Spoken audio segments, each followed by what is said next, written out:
नाज़रीन, हैदराबाद में NIC ऐं जस्तजू फाउंडेशन के तावन से औरतुनि के बिज़नेस के हथी वठाइण के उनवान हेठ सेमिनार मुनक़िद कयो वियो। उन हवाले से ॾिसूं था साकिब कुबर जी हीअ रिपोर्ट।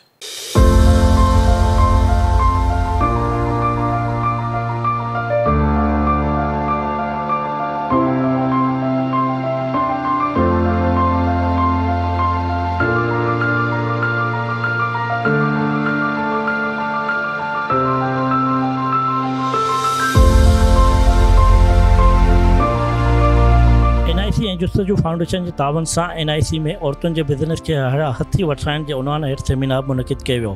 सेमिनार में शरीक जस्तजू फाउंडेशन की chairperson women chamber of commerce and industry Hyderabad की सीनियर नायब सदर HM एंटरप्राइजेज की CEO और हैदराबाद रोटरी क्लब जस्तजू की सदर सदफ रज़ा वड़ाइच आमना मेमन समेत औरतुनि वॾे अंग में शिरकत कई। हिननि चयो अॼोको सेमिनार रखण जो मक़सदु आहे त जीअं औरतुनि खे बिज़नेस जे तरफ़ गामज़न कजे।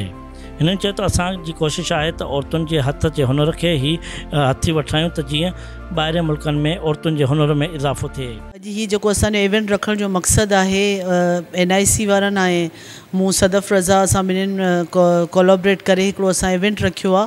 हिन इवेंट रखण जो मक़सदु इहो आहे त जेतिरियूं बि हैदराबाद में असांजूं फीमेल्स आहिनि उहे कमु कनि पियूं ऐं उन्हनि खे असां हाईलाइट करणु था चाहियूं, उन्हनि खे अपॉर्चुनिटीज़ ॾियणु था चाहियूं त हिन NIC जे थ्रू हिन प्लेटफॉर्म जे थ्रू तव्हां पंहिंजे कम खे एक्सपोजर ॾेई सघो ऐं तव्हांजे कम खे असां अॻिते शोकेस करे सघूं। इन जे लाइ अॼु असां माशाल्लाह ऑल हैदराबाद वुमन एंटरप्रेन्योर्स हिते आयूं आहिनि। NIC जे प्लेटफॉर्म ते असां जेतिरियूं बि हैदराबाद जूं वुमन एंटरप्रेन्योर आहियूं असांखे इलाही अपॉर्चुनिटीज़ हितां मिलियूं आहिनि ऐं इंशाल्लाह इन फ्यूचर बि असांखे मिलंदियूं त असां हितां NIC जे थ्रू असां काफ़ी अॻिते वञी सघूं था। बेस्ट ऑफ लक NIC ऐं हैदराबाद। NIC ने बहुत अच्छा इनिशिएटिव लिया है जो उन्होंने हैदराबाद की ख़वातीन को एक जगह जमा करके उनको नई नई मौक़े फराहम किए हैं बिज़नेस करने के, सीखने के, ट्रेनिंग के, डिजिटल मार्केटिंग के हवाले से। और मैं आज यहाँ पे वुमेन चैम्बर की प्रेसिडेंट मैम सदफ के इनविटेशन पे यहाँ आई हूँ और बहुत कुछ अच्छा देखने और सुनने को मिला और यकीनन सीखने को भी मिला। ही जो प्रोग्राम थियो है NIC अदी सदर रज़ा जे ताउन सां थियो है ऐं असांजी जेका अदी सदर रज़ा आहे माशाल्लाह इलाही बहितरीन आहे ऐं माना हिकिड़ी माइंड जे लाइ माना जेका इंस्पिरेशन आहे असांजा लीडर अदी सदर रज़ा जहिड़ा जेके पूरी सिंध में कमु कंदा आहिनि। इंशाल्लाह असीं पंहिंजे रोटरी क्लब जे लाइ इलाही ख़ुशि आहियूं ऐं असांजो इलाही उमेदूं आहिनि ऐं इंशाल्लाह ताला असीं हिन रोटरी क्लब खे इंशाल्लाह सिंध जे हर कुछ में वठी वेंदासीं ऐं असीं इंशाल्लाह बहितरीन खां बहितरीन कमु कंदासीं औरतुनि जो। त इंशाल्लाह NIC हिकिड़ो सुठो प्लेटफॉर्म आहे वुमेन एंटरप्रेन्योर जे हवाले सां हिकिड़ो सेमिनार रखियो वियो आहे ऐं जेको हर